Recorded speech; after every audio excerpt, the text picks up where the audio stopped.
This lesson's on 8.1 Circles and Circumference.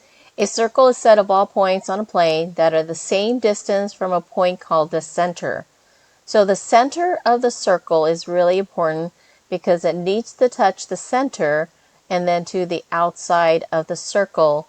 So for example, we have a radius. The radius is from the center of the circle to the outside right there. Now the radius is not just that piece right there. It can go all the way around from the center to the outside part of the circle. So that's the same distance as well. And it could go from the center to the outside part of the circle, same distance. Now we also have is a diameter. The diameter is the distance across the circle through the center. So it has to go from tip to the tip of the circle, passing through the center. It has to pass through the center. So if you have a line that goes through something like this is not considered a diameter because it does not go through the center. So I'm going to take that off. Okay, let's go ahead and talk about some more vocabulary words. So we have diameter is equal to 2r, which is the radius. And we, as mentioned, two of these radiuses will come together and make the center, just like the purple line right there, as you can see, that if it goes through the center, that can also be considered the diameter.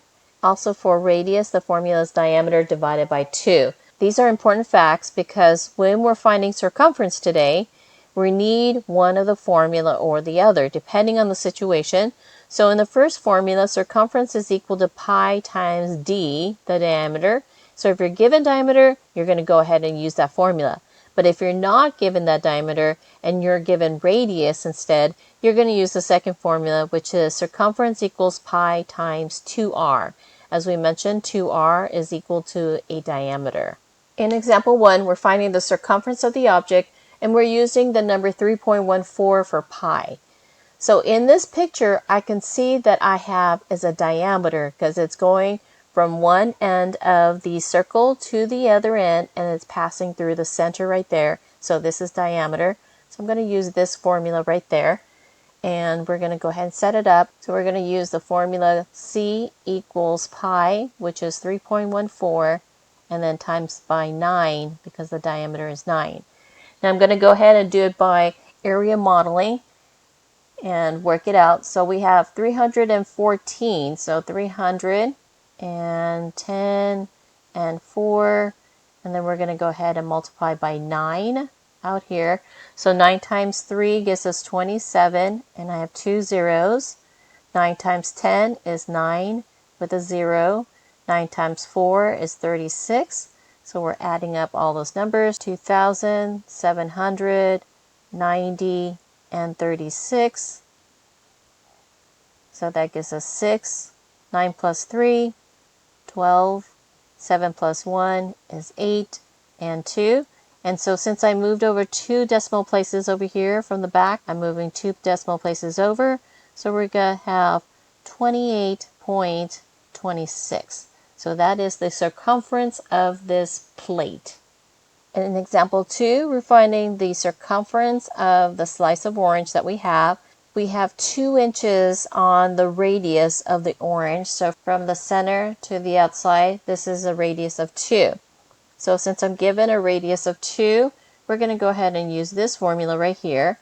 So we have C equals pi. 2 is the part of the formula, and then the other 2 that's coming in, this is from the 2 that was given in here. So let's go ahead and put that little arrow so you know where that 2 is coming from. So now we have a C equals pi times 2 times 2 is 4. So let's go ahead and use area modeling. So we have 300, 10, and 4 for 314.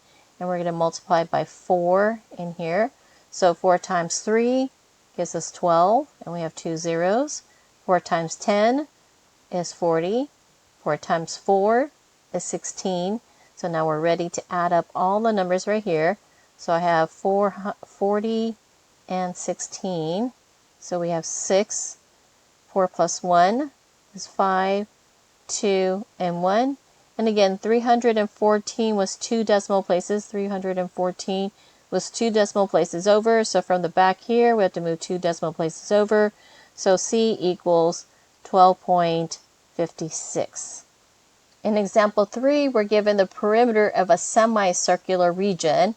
So what we have is on the outside of this right here that we need to find this outside semicircle part of this.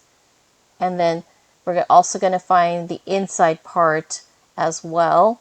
But for right now, I know that I have is diameter, so from here to here, a diameter of 2. So since I have a diameter 2, we're going to use this formula right here. And so we have then is C is equal to pi times 2. That's the diameter right there. 3.14 times 2 should give us 6.28. And that is just the outside of that blue part that I mentioned.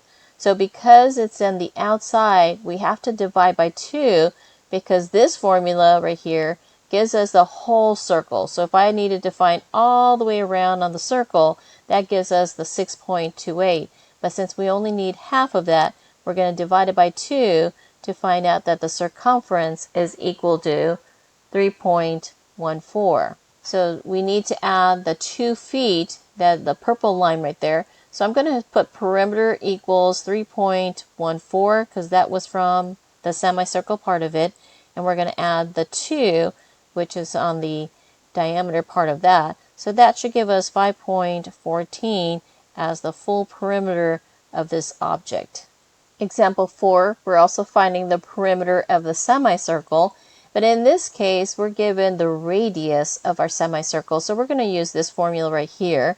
So we're going to set up C equals pi 2 times, in our case, radius is 15. So we're going to add the 15 in here. And that's going to give me 2 times 15 gives us 30. So we're going to multiply by 30 over here. So if we multiply by 30, we're going to get 94.20. We work out the math for that. Don't forget, this is right here a full circle when we calculated the circumference of the full circle. But I only have is a half of this circle right here. So we're going to have to divide this by 2, 47.1 as our circumference. The outside of that semicircle we know is 47.1, but we also have is this 15 and this 15 that we have to include. So that's a 30 that we would have to include that. And that would give us then 7.